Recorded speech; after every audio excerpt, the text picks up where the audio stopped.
बलिया से बेहतर कौन जानता होगा। यहाँ के पत्रकार साथियों को लड़ना पड़ा था, इसमें हो सकता कोई हो, सभी लोग आपको कितना लड़ना पड़ा और सच के लिए लड़ना पड़ा, और क्योंकि आप सच्चे थे इसलिए आपको न्याय मिला। ये बात सहमत है ना आप? तो ये बीजेपी के लोग किसी को भी फंसा सकते हैं, जब आपको नहीं छोड़ रहे हैं तो किसी भी लीडर को कहीं भी फंसाया जा सकता है। अच्छा सर, अरे ऐसो आप रख लीजिए अपना, तो क्या करेगा ऐसो आपका। अच्छा सर, अंत में सिर्फ एक सवाल। जिस तरीके से लोकसभा चुनाव नजदीक आ रहा है, स्वामी प्रसाद मौर्य लगातार विवादित बयान देते हैं।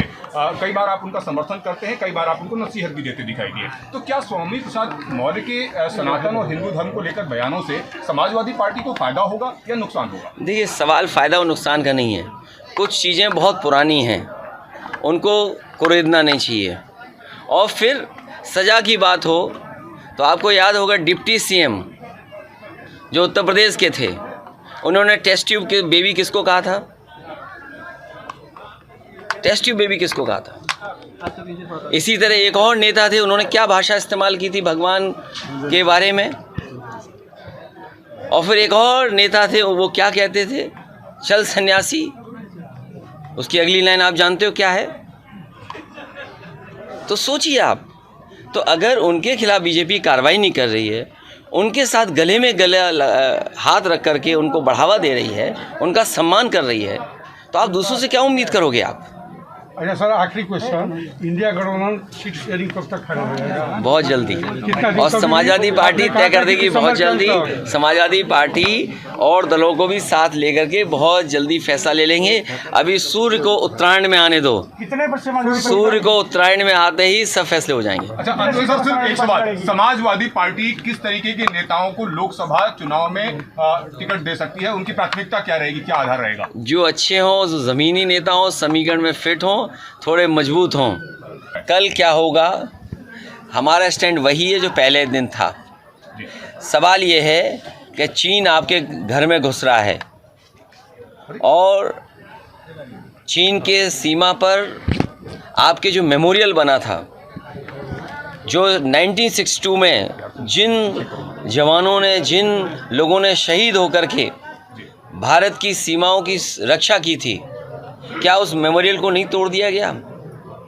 चीन की फौज क्या आपके भारत के अंदर नहीं आ गई? इसका सवाल का जवाब है किसी के पास?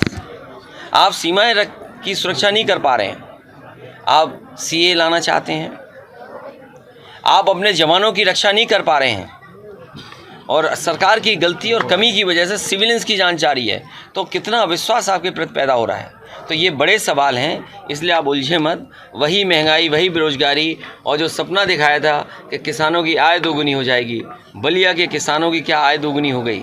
क्या यहाँ का नौजवान पक्की नौकरी पा रहा है? इसलिए आप हर बात को समझते हैं। धर्म राजनीति का हिस्सा नहीं हो सकता।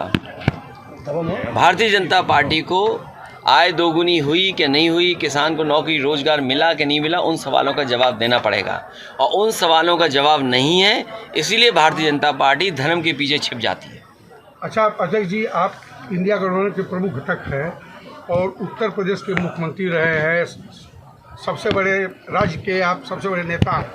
आप 40 सीट 48 सीट वाले लोकसभा क्षेत्र के लोग जो है मांग कर रहे हैं कि इनको प्रधानमंत्री बन जाए, इनको, और 80 सीट वाले होने के बाद भी जब प्रधानमंत्री बनने की बात आती है या सहयोग बनने की बात आती है तो आप जो है शांत हो जाते हैं, कुछ बोलते नहीं। मुझे अपने इस पत्रकार का धन्यवाद देना चाहिए। हमारे लिए मुख्य है कि बीजेपी हारे, सवाल ये नहीं कि कौन किस पद पर बैठेगा। और आप तो बलिया के हैं जहाँ से प्रधानमंत्री रहे हैं, तो आप इन बातों को सब समझते हो, गिनती की, और परिस्थितियों को भी समझते हो कि कभी कभी कम वाले भी प्रधानमंत्री बनते हैं। तो मैंने उत्तर प्रदेश के युवाओं की आकांक्षाओं को आप पूरा करेंगे भविष्य में? प्रधानमंत्री अगर बनने की स्थिति आती है तो हमारा जो सपना रहा है, देखिए, जो सपना समाजवादियों का रहा वो ये रहा कि पूर्वांचल का इलाका खुशहाली से जुड़ जाए। इसीलिए ये जो सड़क आपको पूर्वांचल की दी थी, वो किसी के मांगने पर नहीं दी थी। नेताजी क्योंकि आजमगढ़ से चुनाव लड़ते थे, पूर्वांचल का हिस्सा उत्तर प्रदेश और दिल्ली से सीधा जुड़ जाए, और यहाँ के हमारे किसानों के घर परिवार में खुशहाली आ जाए, इसलिए एक्सप्रेस वे दिया था। ये केवल सड़क नहीं मान के चल रहे थे हम। यहाँ पर मंडी अगर बनी होती और अगर सुविधाएं दी गई होती तो हमारे किसानों को लाभ पहुंचता। लेकिन उत्तर प्रदेश के लोग तो ये जो सपना समाजवादियों ने देखा था, प्रधानमंत्री बने और आज सपना है कि आप भी प्रधानमंत्री बने। देखिए ये समय और जगह नहीं है जिस पर चर्चा की जाए। कभी दोबारा बलिया आएंगे हम लोग। अच्छा सर, मेरठ में एक किसान ने आत्महत्या करने की कोशिश की है, पेट्रोल डालकर जो है आग लगाने की कोशिश की है, क्योंकि वन विभाग उसकी जमीन पर कुछ करने जा रहा था। क्या कहना चाहेंगे सर, किसानों की क्या स्थिति है प्रदेश के अंदर? बीजेपी के लोग ज़ीरो टॉलरेंस कहते हैं करप्शन के लिए। ये ज़ीरो टॉलरेंस उनका ज़ीरो हो गया है। और जब एसडीएम और अधिकारियों के कार्यालय न्याय नहीं दे रहे हैं तो मजबूरी में उसको आत्महत्या का रास्ता अपनाना पड़ा। अगर कोई दोषी है उसके लिए तो वो भारतीय जनता पार्टी की सरकार के लोगों। और केवल मेरठ में एक किसान की आत्महत्या का सवाल नहीं है, उसके साथ साथ एक दलित और पिछड़े वर्ग के लोगों की किस तरह पिटाई की गई, एक बहुजन समाज के सभासद की किस तरह मंत्री ने और विधायक ने पिटाई की। बताओ क्या कार्रवाई की इस सरकार ने? घटना इस सरकार में हुई है। अच्छा सर, सत्ता पक्ष जो है लगातार विपक्ष पर भी आरोप लगा रहा है कि प्राण प्रतिष्ठा को लेकर विपक्ष जो है वो अलग अलग गलत बयान कर रहा है। तो क्या प्राण प्रतिष्ठा के दिन आप भी जाएंगे क्या अयोध्या? देखिए मैंने आप आधी अधूरी बात मत करिए।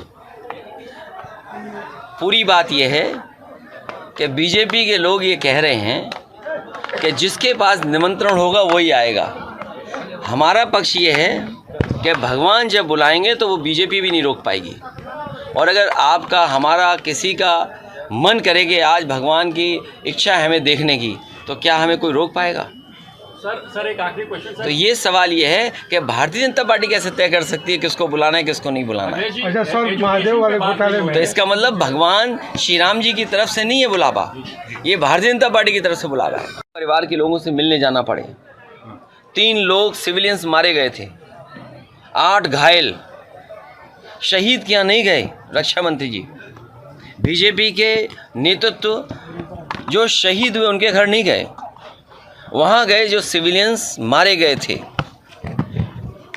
सरकार की कमी या उस समय जो फैसले लिए उसकी कमी, लेकिन अग्निवीर जैसी व्यवस्था से कभी भी देश की सुरक्षा उतनी मजबूती से नहीं हो सकती है जितनी मजबूती से होनी चाहिए। तो सीमाओं का सवाल है, बेरोजगारी का सवाल है, महंगाई का सवाल है। और जो बड़े बड़े सपने दिखाए थे इन्वेस्टमेंट मीट के, आपके बलिया में चुनाव आ गया है तो हो सकता है सपना दिखा रहे हों लेकिन ज़मीन पर कुछ नहीं पहुंचा होगा। अगर 40 लाख करोड़ का इन्वेस्टमेंट का सपना देखा है और मुख्यमंत्री जी ने विधानसभा में कहा हो, तो क्या बलिया का हिस्सा नहीं रहा होगा, या गाजीपुर का हिस्सा नहीं रहा होगा, या आपके बगल का जिला देवरिया उसका हिस्सा नहीं रहा होगा?